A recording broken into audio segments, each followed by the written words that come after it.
प्रधानमंत्री नरेंद्र मोदी ने भारतीय राजनीति में एक नया इतिहास रच दिया है। लगातार प्रधानमंत्री पद पर बने रहने के मामले में उन्होंने देश के पहले प्रधानमंत्री पंडित जवाहरलाल नेहरू के रिकॉर्ड को पीछे छोड़ दिया है। 26 मई 2014 को पहली बार प्रधानमंत्री पद की शपथ लेने वाले नरेंद्र मोदी अब 4,399 दिनों से अधिक समय तक देश का नेतृत्व कर चुके हैं।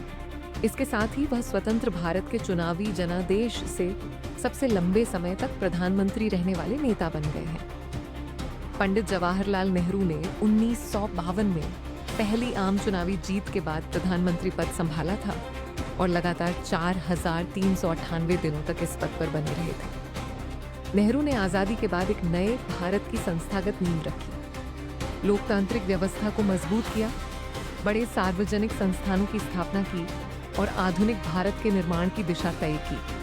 अब नरेंद्र मोदी ने उस रिकॉर्ड को पीछे छोड़ते हुए अपने राजनीतिक प्रभाव और लोकप्रियता का एक नया अध्याय जोड़ दिया है। पिछले 12 वर्षों में मोदी के नेतृत्व में भारतीय जनता पार्टी ने राष्ट्रीय राजनीति में अपनी पकड़ मजबूत की है। देश के कई राज्यों में भाजपा या उसके सहयोगियों की सरकारें हैं। लगातार 3 लोकसभा चुनाव जीतकर सत्ता में वापसी करना भारतीय राजनीति में एक दुर्लभ उपलब्धि मानी जाती है। यही वजह है कि मोदी का ये रिकॉर्ड केवल एक आंकड़ा नहीं, बल्कि उनकी राजनीतिक स्वीकार्यता और जन समर्थन का प्रतीक माना जा रहा है। हालांकि रिकॉर्ड बनाना एक उपलब्धि है, लेकिन अब असली चुनौती भविष्य की है। मोदी सरकार के सामने सबसे बड़ा लक्ष्य भारत को दुनिया की तीसरी सबसे बड़ी अर्थव्यवस्था बनाना है।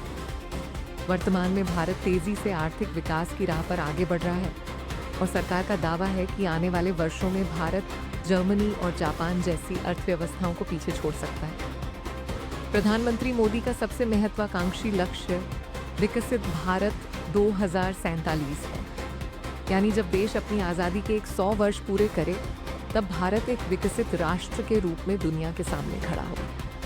इस दिशा में सेमीकंडक्टर निर्माण, green hydrogen mission, digital governance और हाईटेक मैन्युफैक्चरिंग जैसे क्षेत्रों पर तेजी से काम किया जा रहा है।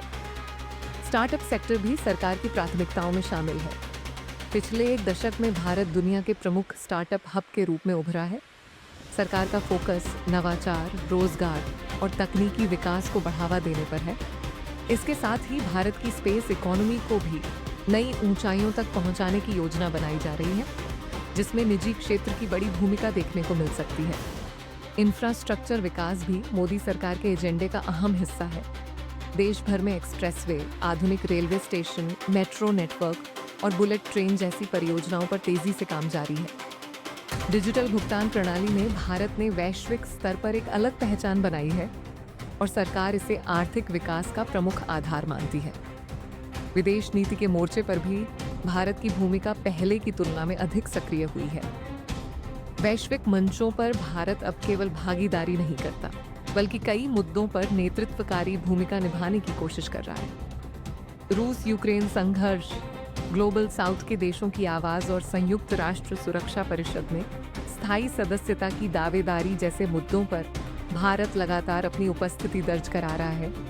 भारतीय राजनीति के इस ऐतिहासिक पड़ाव पर यह कहना गलत नहीं होगा कि पंडित जवाहरलाल नेहरू ने जिस आधुनिक भारत की नींव रखी थी, उसी यात्रा को नरेंद्र मोदी अपने तरीके से आगे बढ़ाने का दावा कर रहे हैं। अब देश और दुनिया की नज़र इस बात पर टिकी है कि क्या मोदी अपने अगले लक्ष्यों को हासिल कर भारत को विकसित राष्ट्र बनाने के सपने को वास्तविकता में बदल पाएंगे।